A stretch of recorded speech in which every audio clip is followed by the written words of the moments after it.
Before we get into the video, your boy got the new Pro Tools. You see a young nigga done upgraded or whatever. Yeah. But alright, back to it. I mean, well, has it even started? Just go.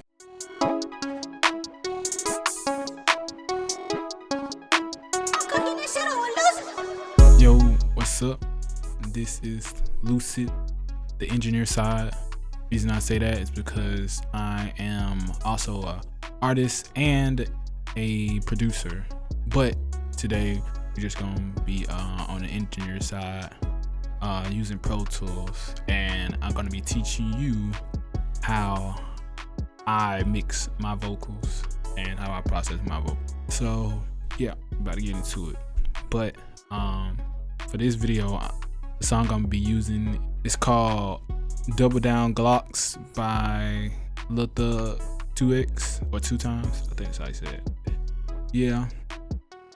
And that's what vocals I'm gonna be mixing. But you know I got a little I got another little mention in the song here. Alright, no, I mean I ain't trying to, boast in that, but your boy, people mess with your boy. But anyways, we about to get into this. So first off, you can go and look over here to the left where I got my vocal chain. Well, this is how I set it up. But you're just gonna be looking at what plugins and stuff I use and how I process it for the most part. So first, what I got right here is Autotune. I always put Autotune first just because I want the Autotune to get the entire vocal instead of like if I was to EQ it before the Autotune.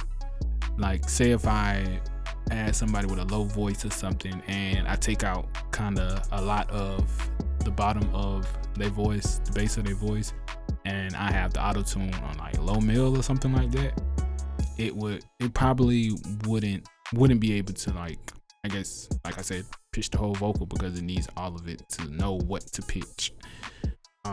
Yeah, so that's why I always put Autotune first and then EQ it. So yeah, next is my EQ. As you can see, I kind of already got like a preset for him, but for the most part, I do a bunch of subtractive EQing to take out the bad frequencies from the vocal to make it sound more smooth or whatever, instead of boosting a bunch of stuff. Because if I take out the bad ones, the good frequencies are going to stand out no matter what. The way I do it is kind of simple. You just have to have a good ear for spotting what's bad and what's good. But I'll just show you how I do it. So we'll take like a little part right here. I'm sure. I'll let you hear it first. Over your face up. You tripping on the price for that shit, we gon' take some. Just like some pits in this bitch, I'ma shake some. Nigga don't play in this bitch, no, we blast. Lucy gon' cook it up, ain't got an ass. Big lot, ain't got time. So you just hear it right now. So I'll just show you what I'm about to do and like how I spot the bad frequencies. So first, what I do, I go over here. Maybe it's one of these frequencies or something. But I'll just show you. So I ain't never get fat, but I got my weight. Gotta go get some money. Pull it up. Before you go on that lip, better cover your face up. Tripping on the price for that shit, we gon' take some. Just like some pits in this bitch, I'ma shake some. Take it down. Don't play in it. Take it right back down. To take out that frequency that I don't like. So I do it one more time just to show you. I ain't never get fat, but I got my weight up. Gotta go get some money. Told shawty can't lay up. Before you go on that lip, better cover your face up. You tripping on the price for that shit, we gon' take some. It was sounding kind of boxy, right? It was sounding kind of boxy. What was that? Like 592, on the 5 and 600 range. I just made a peak, made the Q kind of want to make it kind of pointy or skinny, however you want to say it. Small Q, and then just go up there and put it as much, I wouldn't say like a lot, but like a good amount to where you start to hear something bad, and then sweep around until you hear bad frequency, and then pull it down a good, I guess 5 dB or whatever. Sometimes you might not have to do that much depending on the frequency and how bad it is, but you never want to do too much because you will kind of like take the life or the life out of the vocal if you do that, or take too much into the start sound thin. You just want to smooth it out. But before I even start the subtractive EQing, I know I had jumped to that first, but before I even start subtractive EQing, I always rolled off about right here it say what, like 300, 350, depending on who vocal it is and how like their voice is. Maybe male, female. I might do less. I might take out less or something like that. If they have a lower voice, female, I might take out more. If they have a higher voice, sometimes it is I might leave some bass. But it all depends on the person and stuff. But I always roll off some of the vocal. I never have it like at a straight line or nothing, because I want it to like gradually take off some of the bass, because I still want the bass in their voice to make it, to keep the depth and everything. But yeah, I have a nice, I don't know what I wish I had the DB, but I'm using this plugin just because it's just easy. See right there. You can use something else for EQs. You can use freaking filter EQ. You can use another like a Pug Tech, or any EQ you want. I'm just using these because it's kind of easy, everything. But yeah, I always cut off, and then at about 7K and up, I make a high shelf just so you can boost up the high frequencies to make the voice more present. So I'll just show you what the high frequency, why I put the high frequency. I'll take it off for right now and just show you what it sounds like regular without the boost. I ain't never get fat, but I got my weight on. Gotta go get some money, told shawty can't lay up. So you kind of hear it. It sound okay, but if I boost I ain't never get fat, but I got my weight on. Gotta go get some money, told shawty can't lay up. Before you go on that lit better. It just get brighter and it cut through the beat in the mix or whatever, so it can sound more present. I always do that at least at 7K and up. I don't really go down too much because I don't want too much of the vocal to be bright because it might bring up some bad frequencies or whatever. Yeah, so I always boost at least 7K and up to get kind of that airy and bright sound. The EQ always depends on the vocalist or the artist. It is rarely ever the same for every artist. And I know some people might put their compressor first, but I always put the EQ first, because when I take out the frequencies, I let it bring up the good frequencies instead of trying to compress it and then trying to take out bad frequencies. And I don't really like doing it like that. That's just me. But after that, I got a vocal writer, but I ain't really gonna talk about that right now. I don't use it too much unless they really just going crazy. But I just say it helps with gain staging a little bit, stuff. I don't even have it active. But yeah, I ain't gonna talk about that one right now. Next though, what I use. Oh, and before I go on, I don't know if you can hear. I ain't never get fat, but I got my weight. But it's kind of this raspiness in every vocalist, no matter who it is. It's always this tinny like raspiness, or like this kind of distorted sound in everybody's voice, where you can hear kind of like they vocal chords like rattling or whatever. I'm gonna just let you. Hopefully you can hear. I ain't never get fat. If I take the highness down, the high shelf down, and then bring it up, you'll kind of hear what I'm talking about. I ain't never get fat, but I got my weight on. Gotta go get some money, told shawty can't lay up. Before you go on that lit, better cover your face up. It's kind of in the high end. It's kind of in the low end too, but it's mostly in the high. I always try to make that more present than anything, because I don't want. I want that is what's cutting through the mix right there. I always try to.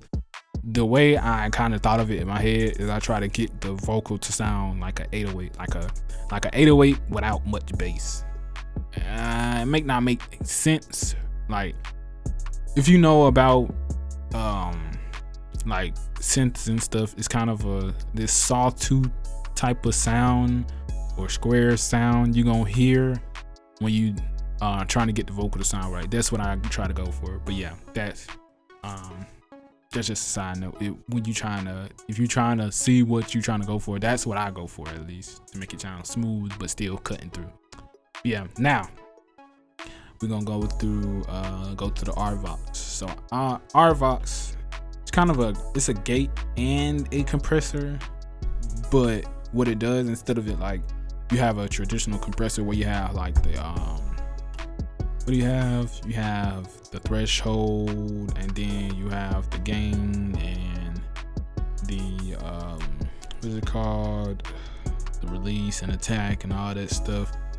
It's not really it doesn't really have that. What it does is pretty much it's kind of I wouldn't say backwards compression, but like it shows it backwards. So pretty much it'll be when you put this down right here, this knob or a slider, when you putting it down, it brings the vocal up. So I guess it's telling you how much you're compressing on the vocal, but what I mostly use it for is just to bring the vocal up, because I want to have more headroom for the track or the aux volume, because you can only go up what 12 dB, as it say right there. You can only go up 12 dB. So I always put that on there. I keep that on there no matter what. I keep it at like 5.7 no matter what, just so I can have headroom to bring it up some more if I need to. And you know, I got a gate on there just to take out any noise or whatever.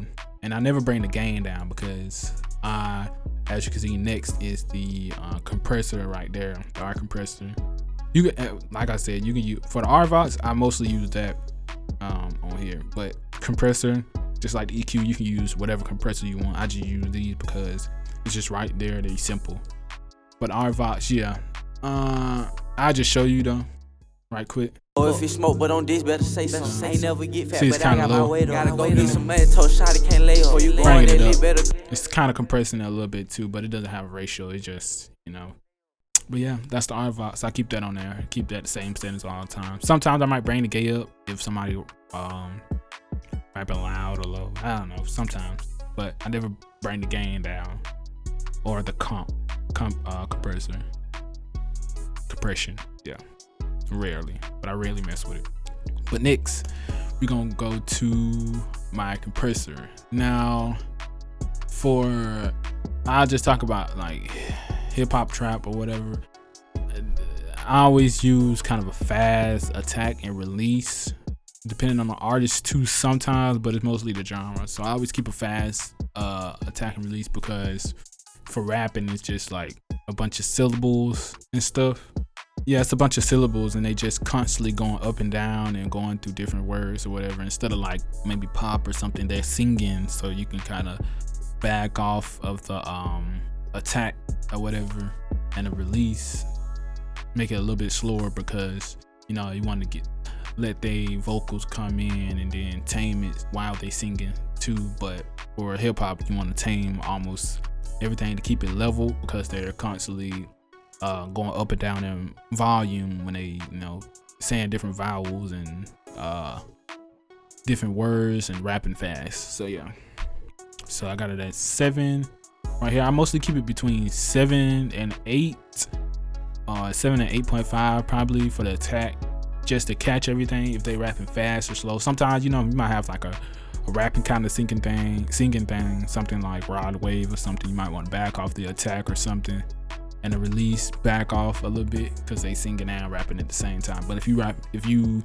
messing with somebody like the Migos or something, you might want to come up on that attack and that release because they rapping pretty fast. Like the back had to release a little bit faster so it can come off the words, and it won't be keep compressing while they rapping and stuff, because it can kind of like over compress it, if that makes sense. Like it'll just bleed into most of the words, they keep peaking and stuff like that. So yeah, that's how I do my attack and release. So for this person, he rapping kind of fast. Ain't never get fat, but I got my rapping kind of fast. Ain't never get fat, but I got my way. Gotta go get some money. But yeah, they rapping, so I keep it kind of fast. So I put it there, and then for the threshold, what I do is I keep it where it's taming. Gotta go get some money. It's taming the vocal, not compressing the vocal for the most part. See the ratio? I keep the ratio at 3.5 because it's mostly taming the vocal, and I don't want to do like no 4.5 where it's really compressing it and stuff. I still want them to have expression when they rapping and everything. Still want to have dynamic. Yeah. Ain't never get fat, but I got my weight up. Gotta go get some money, told shawty can't lay up. Before you go on that lit, better cover your face. You tripping on the price for that shit, we gon' take some. Just like some pits in this bitch, I'ma shake some. I still keep it in a certain range. So I never go too much. I don't never go like all the way down here, because then it starts to sound flat. You can just hear it. I'm taking all the life out the vocal and everything. Like, nah, just up here. Ain't never get fat, but I got my weight on. Gotta go get some money, told shawty can't lay up. Yeah, I just do it like that. And then, yeah, the ratio, like I said, I keep it kind of like between 3.5 and like 2.5, just so it can be taming and keeping it kind of dynamic instead of compressing and making it flat. And then for the gain over here, I keep it on, I rarely go over like 2, because I don't want it to bring up too much bad frequencies. At least with this compressor, I feel like it bring up a lot of the gain. It kind of brings it up a lot. Some other compressors, really with any compressor, I don't go over maybe 2. Sometimes I might go to like 1.5 or something like that, 1.7, but I never really go over like 2. It's mostly only barely ever go over 1, but it all depends on the artist too, just to bring up the vocals some more. And then after that, if they still not loud enough, if the vocal is still not loud enough, I'll just bring up the gain. Like I said, like I ain't even have to bring it up for real, because they already loud. So before you even start recording, make sure you got a good level. I mean, not before you record, before you even start mixing, make sure you got a good level and everything, because mixing is mostly just gain staging, at least for vocals and stuff like that. Yeah, mixing is mostly just gain staging and all that. So all these are relatively the same loudness. Some of them might be a tiny bit off, but mostly all these are the same loudness. Yeah, mostly all of them are the same loudness, and that's how you want to keep it. So before you even start trying to like put compressors and everything, make sure you try to gain stage them yourself. So after I do the compressor and all that, I go to my De-Esser just to tame the sibilance of of the artist at the end instead of doing it at the beginning. Because if I do it at the beginning, it'll just like, when I EQ, I just bring back up the sibilance again. So I'd rather just put it, and when I compress, I'll bring up sibilance even more. So I'd rather just at the end, I'll just do the De-Esser, and it'll just tame all the sibilance, all the high frequencies that I boosted or whatever, like I did on the EQ. It'll just tame it. But I do just like I boost 7K and up. I put it back up like that. Just like how I boost 7K and up, if there's stuff going over on 7K, I tame 7K and up if something gets too loud, like more than I want to boost and everything. So you know, when people are saying C's and like, well, not C's, S's and T's, those are like the most sibilant things just to tame those really high frequencies.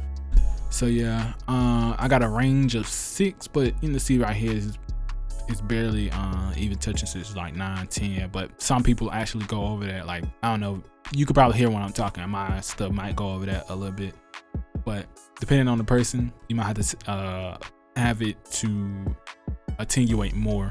For this artist, I mostly keep it at 16. Sometimes I go lower if I want to hear the semblance and they're not giving enough or high frequencies. I have a threshold negative 35 dB, just where the semblance, where you start to hear it, that's where you're gonna start attenuating. So, and my roll off, yeah, like I said, my roll off over here, 7K and above. Oh, and hold on, before I even stop, I see I got my sends and stuff like that. I put my reverb and sends over there.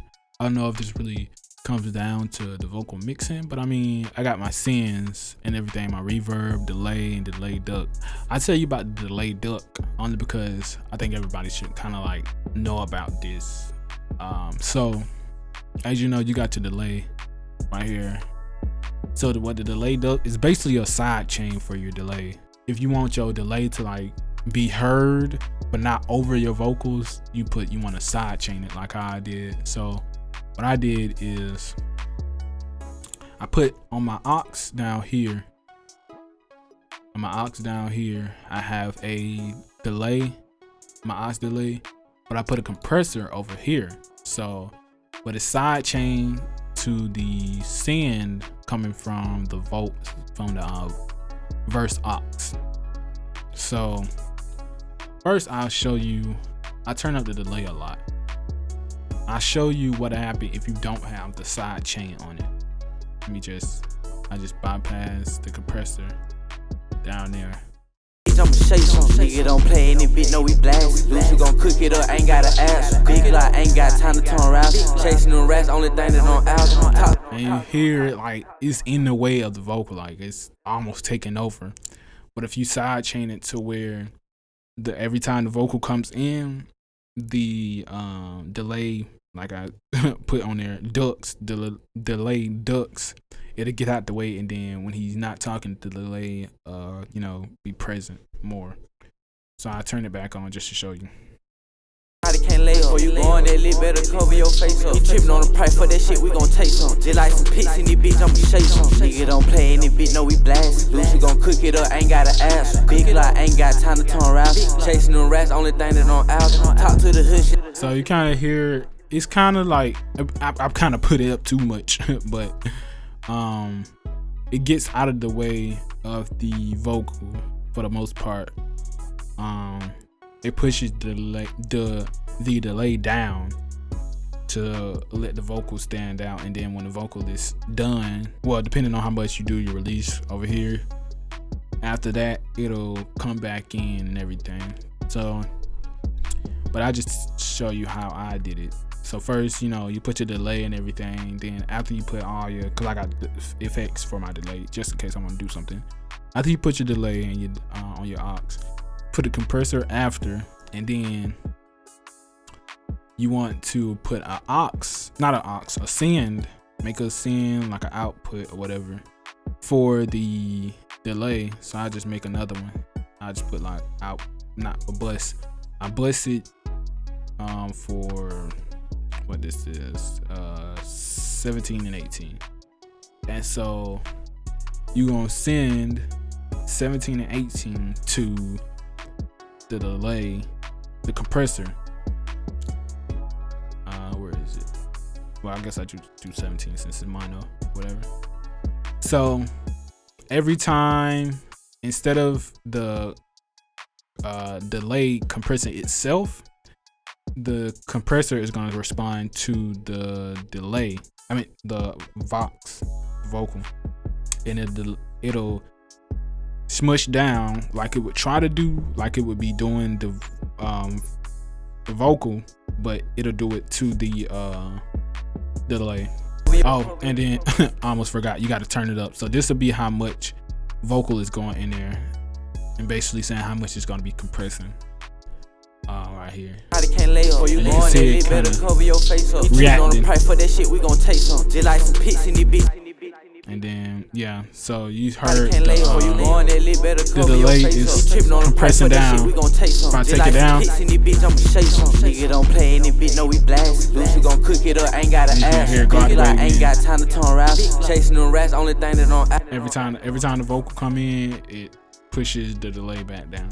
So yeah, and this is probably the end right here. Yeah, this is how I mix and process my vocals, and this is coming from Lucid, the engineer side, because like I said in the beginning, I am also an artist and a producer.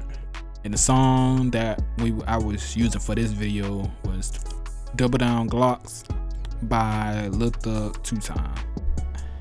And the way I see it, how I mix my vocals, you just make it sound like 808. But with all that being said and all that teaching and all that stuff, y'all let me know what else I should do or whatever, what next video y'all want, and I'll get into that. If you like the video, like the video. If you want to see some more stuff, subscribe or whatever. And yeah, that's it. It's Lucid, the engineer side. Peace.